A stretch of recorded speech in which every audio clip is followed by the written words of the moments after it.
Muy buenos días, buenas tardes, buenas noches a todos. Muchas gracias por acompañarnos en otro Conversando Concisos. Mi nombre es Edgar Rojas. Bienvenidos a otro capítulo. Antes de empezar nuestra conversación con Pablo Breuer acerca de ChatGPT, vamos a hablar unas cosas muy interesantes con él. Los quiero invitar a que nos acompañen el 17 y 18 de mayo en Cartagena, Colombia, para una nueva edición de CISO's Latam Summit. Todos los CISOs, directores de ciberseguridad que quieren asistir, están invitados a que se registren visitando tacticaledge.co. ¿Quiénes van a ser los CISOs? ¿Quiénes lideran los workshops? Tenemos a personajes como TK Kenini, el CTO de Cisco Secure a nivel mundial, nada más y nada menos. Así que no pierdan la oportunidad de acompañarnos, pasar 2 días de mucho trabajo, mucho intercambio de conocimiento e interactuar con personas tan importantes, líderes tan importantes en ciberseguridad como lo es TK Kanini, CTO de Cisco Secure a nivel global.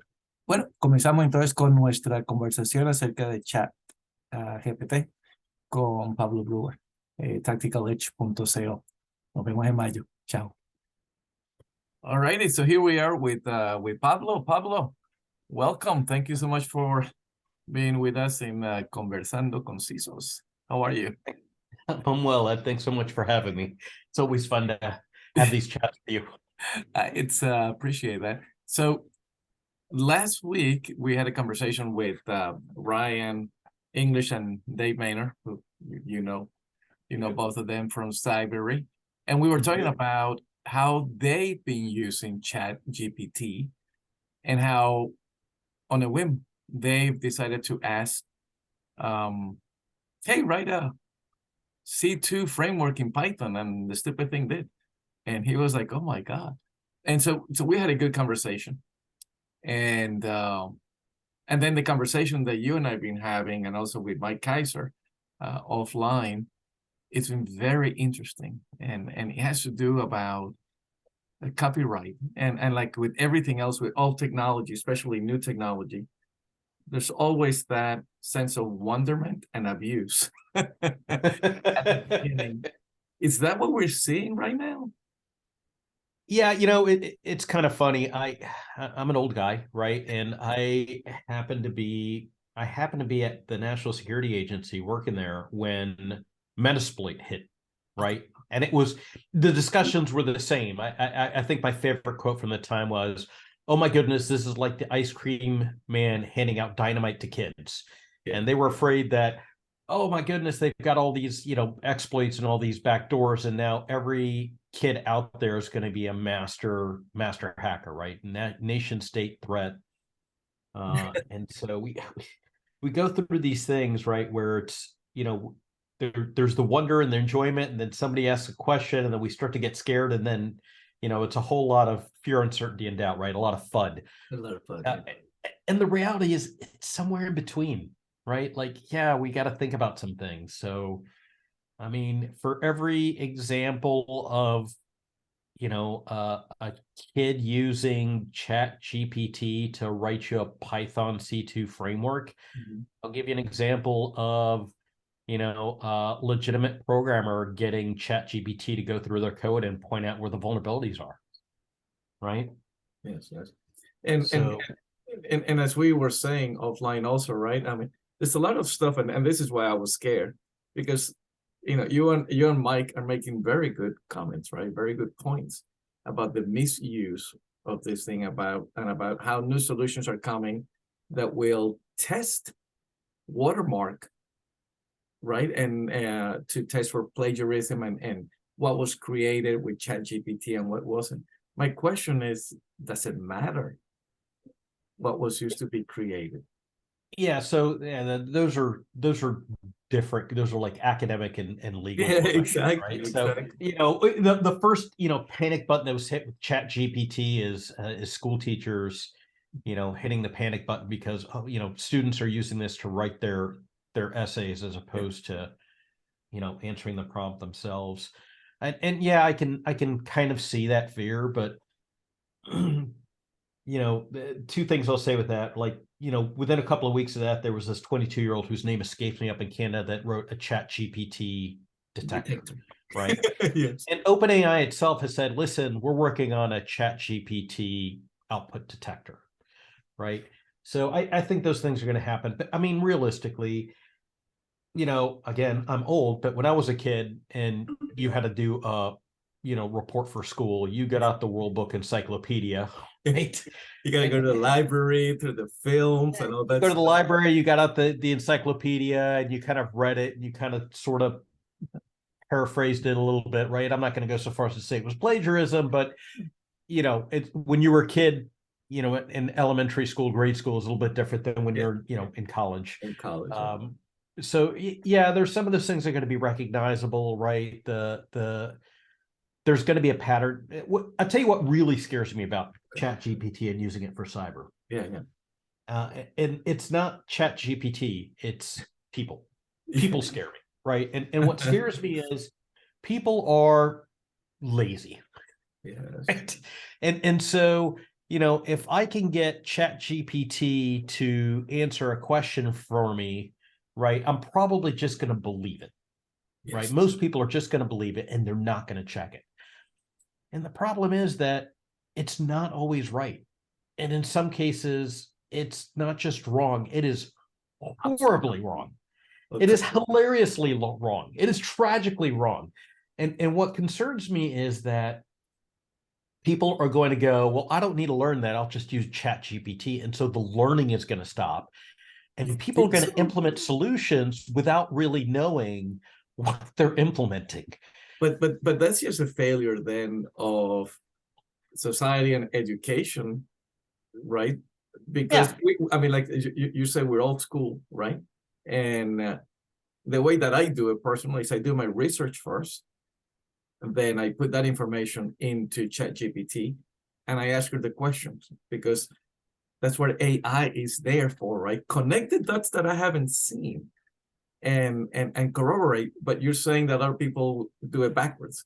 They ask ChatGPT, copy, and we're heading in that direction. That's not good. Sure. I think a lot of people are going to do that, right? In the same way that a lot of people starting out with cybersecurity are going to just use Metasploit payloads without really understanding how those Metasploit payloads work, right? And so your mileage may vary. I think the other thing that's going to happen invariably is, some business somewhere is going to go, well, I can cut headcount for cybersecurity because that's not my core business. And I could just use ChatGPT, and then they're going to have an incident and go, well, maybe I need that headcount, right? So, AI is this tremendous tool, right? All things being equal, AI is this tremendous tool to use in conjunction with people, yes. Right? I love that. Yeah. It's that human machine teaming. The computer can definitely show you some things that you as a human might miss. But at the end of the day, they're running on Turing machines, right? Like all the same rules apply. You're going to get false positives. You're going to get false negatives. AI is a statistical model. So garbage in, garbage out. And that's the most important thing, right? When I started doing research about AI many years ago, we all came to that conclusion. Wait a second. AI depends on the information that you give it. If you give it the wrong information, you're going to get wrong information. Yeah, I mean, I'll give you Pablo's very bad definition of AI, right? Actually, I gave this at a speaking engagement at Georgetown with a bunch of AI experts that do this for a living.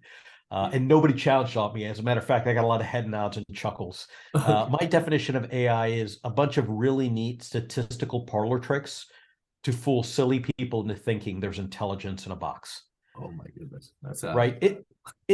Listen, it is wondrous what it does, but at the end of the day, it's math, right? So, the real amazement in things like ChatGPT is that it can figure out what we are asking it with our very poor nondescript language and wording. Yes, right.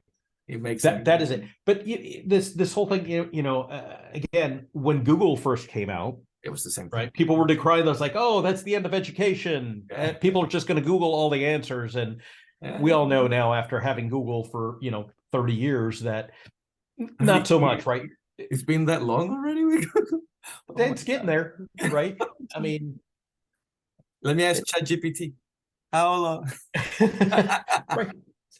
So, I mean, is it a wondrous tool? Absolutely, right? Like, is it the end of the world? No. Is it going to allow some people to do some things that they weren't going to otherwise be able to do? Sure, right? Like, I could absolutely see it doing something like, oh man, I need to write like a little bit of Python code, but I'm a little bit rusty. Hey, ChatGPT, write me a script that does X, right? And it's a great starting point for me to look at it and go, okay, I know how to write code in Python. I go through and look at it, and I can tweak it, and I can verify it, and I can, adjust it for mine. Yeah. It's a great starting point, right? They're great templates. But you do need to put effort into grabbing it and fixing it. Listen, you absolutely have to put effort into it, right? And it's a new model for an existing thing. I mean, we used to have the standard template library for C, right? And it was these templates for Yes. all of these things that we would use, like linked lists and B trees and all these things, so that we wouldn't have to rewrite something that we would use over and over again. Mm-hmm. We just go to a standard library, and this can be used in the same way, right? You can just ask it in a more natural language, right? And you don't have to figure out which book to go to, right? You can just go and ask it. But again, it's you've got to go through and review it, because it may not be right. It may not be right at all. It's almost certainly not going to be optimal. But yeah, it's a good tool. It's a good tool. I mean, I'm liking it. But I know from an industry, I know where we're coming, with where we're going, and it's worrying us. There are so many people that call themselves thought leaders, right? And Wendy's dealing with one of them in Israel at this point, which is funny. But I've crossed mental swords with many people. If Wendy told me I was off base, I would shut up and listen. Exactly. So thought leadership. So how are we going to stop these people from using ChatGPT for this? Because there's going to be a lot of disinformation. We already started seeing it in the example that I gave yesterday, right? Somebody wrote on LinkedIn, and you can already tell it's ChatGPT. You already can tell, and it was a comparison between three technologies that have nothing to do with each other. How do you do a comparison? Well, it sounds to me like business development people are out of work, because that's usually what I get from them. No, you're all fine people. You've got a job to do. You do something I can't. No, I mean, listen, it's going to be misused, and there are going to be people that absolutely fall on their swords misusing this, right? And they're going to learn what it's good for and what it's not. Right now, we're still in that, the wonderment stage of what we as humans have created, right? And we're going to follow the Gartner hype cycle. We're going to reach the trough of disillusionment at some point and realize it's a great tool, but it's not doing everything that we think it's going to do. That's a good thing. I want to ask ChatGPT to show me when did in what part of the cycle is ChatGPT in right now? ChatGPT. Right. Now, here's what I will say about OpenAI, right? Like I don't know anybody at OpenAI. I've got no financial links with OpenAI, but I've seen enough comments from them and interviews from them to recognize that they're really trying to be thoughtful about this, right? When they reached a point with ChatGPT where they went, this is dangerous, they didn't publicly release it. They went to the government, went, hey, ladies and gentlemen, you should know about this. I've recently posted an interview with one of the founders on my LinkedIn profile where I saw that one. Good. The gentleman goes, hey, listen, we're going to release this stuff when we think it's safe to release, right? So they're trying to be, good stewards of the technology. They're trying to be ethical about the way they release things. They're trying to be thoughtful. They're trying to put in guardrails, right? And you can look at it. There are things that ChatGPT won't tell you. If you ask it, hey, tell me how to make a bomb, it goes, no, I can't do that. Right. So are they going to get it 100% right? No, absolutely not. Right. They're going to get it something wrong 100%.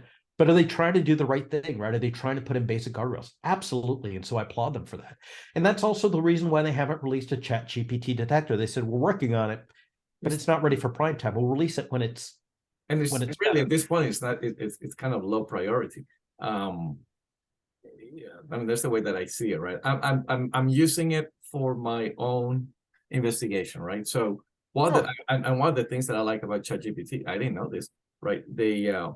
You ask them for references or you ask them for something, and they said my level of knowledge is cut off until at 2021. From 2021 forward, I have no idea what's going on. It's very honest with you, right? So if you need stuff that is actual, you're the one that has to fit that to them. So it forces you to do the research.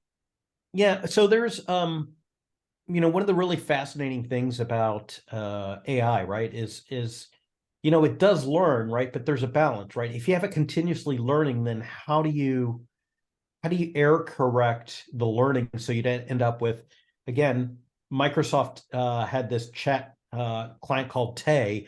They released it on the internet within 24 hours. It was like sexist, racist, Nazi, whatever.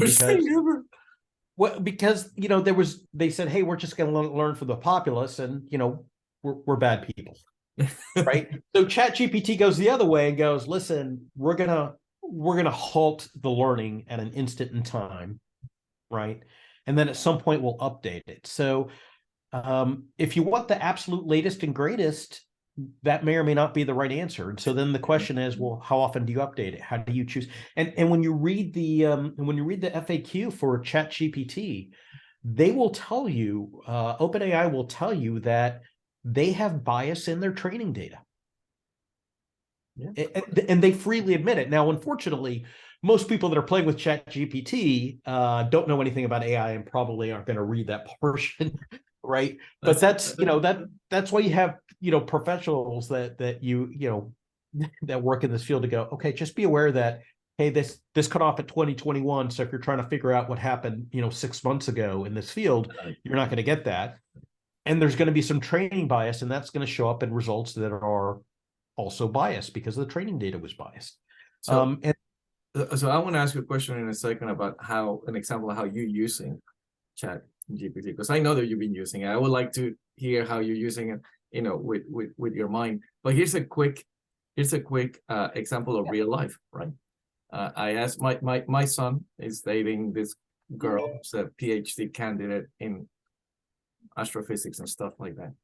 And I asked her if she's using ChatGPT to help her with her research and, connect the dots and give her some ideas.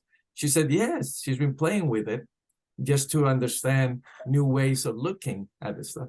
And then she said that my son started asking ChatGPT like weird questions about astrophysics and all this stuff.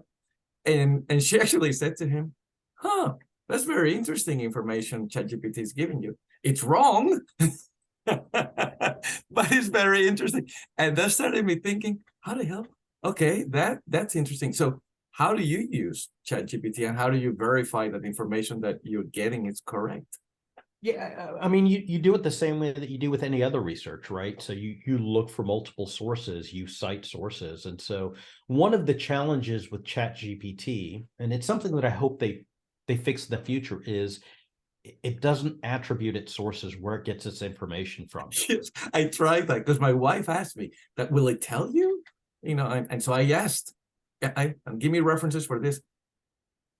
And so, again, I've got a friend of mine who has a degree in library sciences, and hopefully she doesn't kill me. But I could definitely see ChatGPT being kind of a first stage librarian that goes, hey, listen, I need to study, information overload. Who should I read? And then it would give you a summary of information overload and maybe cite some relevant academic papers or books for you to read. Like, I could see it doing that. Now, it's not a substitute for a, full-on librarian by any stretch, but I could definitely see it helping you out in that way. Right. So kind of the next evolution. As the next, because right now it doesn't do that, correct? No, right now it doesn't do that. But the next evolution could do that. And then could you imagine now, now you've got a merge of ChatGPT and say Wikipedia. Wow. Right? Where you go, hey, listen, I need to know about cryptography. And it gives you like some introductory, then it goes, here's some places you may want to start, right? For asymmetric cryptography, symmetric. That would be incredible. Right. And so, there's definitely some uses there. It would be great if it cited its sources, right? In part because that way, you could go back and verify and or validate the sources. Because if you can't go back and cite a study, a paper, an author, you really don't know how much of that information you can believe. Exactly. You get stuck in there, and that's what I've been doing. Like I said, I've done my research. Unfortunately, you cannot put in PDFs or graphics because it'll freeze the heck out of it. It's like, time out. Sorry, start again. Be nice, Ed. We're just getting started, right? Like this is I know, but you got to try the first time. You got to try it. You got to go through the effort of looking at your research, right? Copying, pasting into text, and then feeding it. And then when it stops, oops, I got to come back, cut and paste. But I always make sure I put in the references, right? Yeah. And then I've been doing the test. It works once in a while. It doesn't work. It's like, hey, give me that information. Some quote specific from one of the articles. And it comes and it gives it to you with a summary, very nice summary. And I'm like, can you give me the reference for this article? Sorry, I can't. I'm like, but I just gave it to you. So I mean, there's limitations. Again, the real impressive thing is the way that it's able to parse out for a natural language processing system. It's amazing. It is absolutely stunning. I cannot overemphasize that. But it's early days, right? And so people are going to misuse it. It would be very helpful if it gave you the sources of its information, right? I would like to think that that's not a trade secret. It has to be trained on just massive amounts of information. Exactly. Right? So it could have been that the decision was made at some point for some reason. They didn't understand the right, the relevance or the importance of citing, and it was not included in the original data. Now they're learning, so they have to start all over. Well, yeah, and I mean, I wasn't there, right? I don't know, but exactly. I can imagine that at some point there were probably a couple of geeks in the room going, I wonder if we could suck in this entire library full of stuff. And the last thing that they were thinking about was, homework and academic references, right? That's what I'm saying. That's kind of how it happens. It's like, okay, we got it to work. Now let's make it. You get 1 hour to give me a database that I can search. Like, oh crap, okay, we can't think of everything, and then you start from there. Yeah. I'm poking a bit of fun, but no, I know, but it could be true. But it absolutely could be true. So, I was actually watching a YouTube video of all things, and somebody was using it in a way that hadn't occurred to me. I thought it was pretty cool, and they asked ChatGPT to give it a capture the flag puzzle with certain features in it. And I went, wow, that's kind of fun. I've played capture the flags. I've helped write challenges for capture the flags. That's really challenging. So that's kind of fun, and I could definitely see it as being a resource for teachers, right? Okay.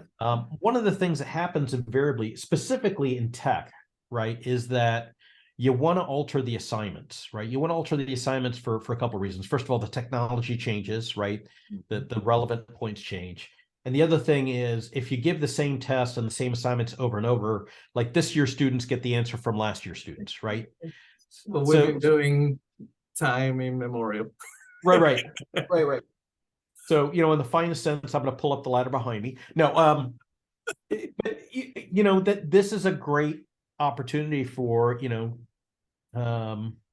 teachers to, maybe get a little bit of randomization and update their stuff with a little less effort than they're having to do now, right? Yeah. Well, and again, it's a template, right? It's a, hey, show me another poem that relates to, some theme that I want to teach about. And, maybe it makes them aware of a new poem. Now, obviously, the professor will go through and read that poem and go, yes, I agree with the analysis, or I don't, right?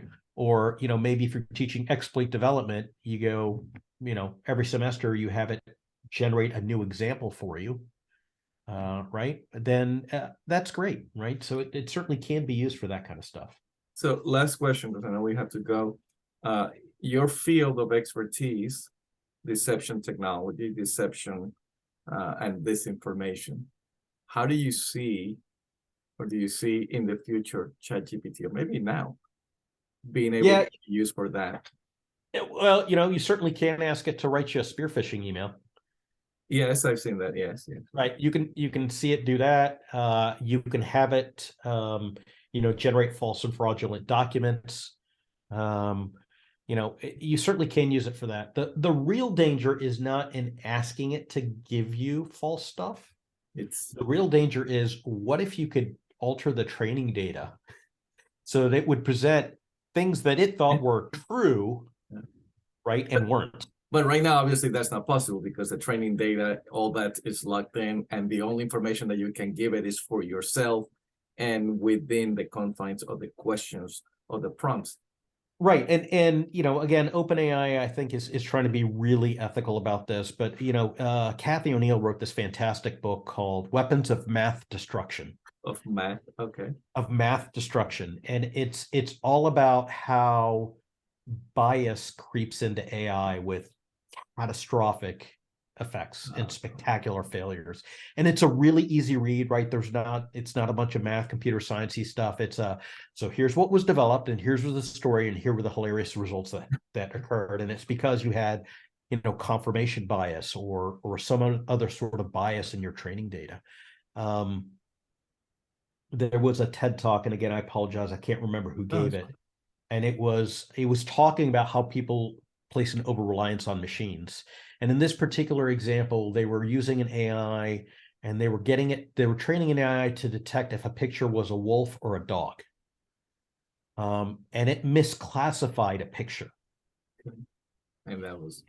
And they went back and they were trying to figure out why it misclassified the picture. Was it the ears? Was it the snout? Was it the coloring? Was it the lighting? What was it? And it turned out it was none of the above. It turned out that they hadn't realized that when they were training the AI, the disproportionate amount of images of wolves also had snow in them. And so if it didn't see a snow, it went, it's not a wolf. Right? And that's amazing. It's a really simple example, but most humans aren't going to pick up on that. That's a wolf. That's because we know what a wolf looks like. Yeah. The computer doesn't. Right. And so we feed it pictures telling it's a wolf, it's a wolf, it's a wolf. It doesn't know what part is wolf and what part is snow. No, yeah. So it assumes the whole thing. Wow. And so, again, read Cathy O'Neil's book. It's fantastic. It's got lots of examples of, wow, that's a really simple mistake that I could have made. And now I understand why relying on the AI without, doing my due diligence is not great. Okay. And last question then, what recommendations to the Latin American CISOs regarding ChatGPT? Stay away, use it, become familiar with it. It's going to be part of our day-to-day in the future. Listen, I always say, check out any new technology that you want, right, that comes out there. You may have an idea of how it's useful that even the creators haven't come up with. You should be aware, because at some point you're going to get asked, right? Why aren't you using it? Or how can you use it? Or, we should use it. Execs and CEOs and COOs and everybody else loves new tech, and we want AI and big data and blockchain, all the things. And we need to have answers as to the best way to do it. So, evaluate it like you would any product, figure out what you want to do with it, figure out what your return on investment is. For right now, it's a really cool toy. Play with it. I don't see anything wrong with using it to help you build templates of documents or code, as long as you don't rely on that thing being 100% true. You need to have somebody that actually knows what they're doing, go through those templates and go through those code and go through those answers and verify that they're true. I probably would not use it in an operational setting. Not yet. It's not ready for prime time, right? But for, in a dev type environment, right, for testing, absolutely use it, learn about it, because you're going to get asked sooner or later. I anticipate that this is going to go kind of the way of Google, and It's going to be ChatGPT is going to be on all of our devices, right? You're just going to talk to your phone, and you're going to get some amalgam of ChatGPT and Google and Wikipedia, and that's just the way things are going to go. I think that the days of inputting text are going to be numbered. It's gonna be amazing future. I mean, already, with Isaac Asimov in his old stories, they talk about that, and Arthur C. Clarke, and it's getting here. I'm going to go more towards Gene Roddenberry because he's been right about something. Okay. Right, but it's going to be Scotty going, "Hey, computer," and then asking the computer a question and getting a response. That's what we got right now. But right now we're typing it, so we're in the prehistoric. Yeah, we're kind of in the crawl stage. I think we're gonna walk pretty soon. Yes, but yeah, no, I mean it's great, right? It's humans naturally want to communicate via voice. That is the most effective means for us to communicate. All right, even if we can't touch type. I want to ask ChatGPT, what's the best way to get ChatGPT to recognize voice and making $1 zillion on it? I think that's it's somewhat of a solved problem. I mean, accuracy for voice recognition is actually pretty darn good these days. Yes, it is. Right. So the real questions are, for ChatGPT, just like they are for all other AIs. It's, how do we reduce the amount of bias in our training data? How do we cite our sources? How do we safely update the model so that it is current? And then what things do we want it to not answer? Right. Good question. Good question. Good points. Pablo, thank you so much for your time. Really appreciate it. And my pleasure, Ed. Keep playing with ChatGPT, everyone. Every answer I gave you came from ChatGPT. I'll see you later. Bye-bye.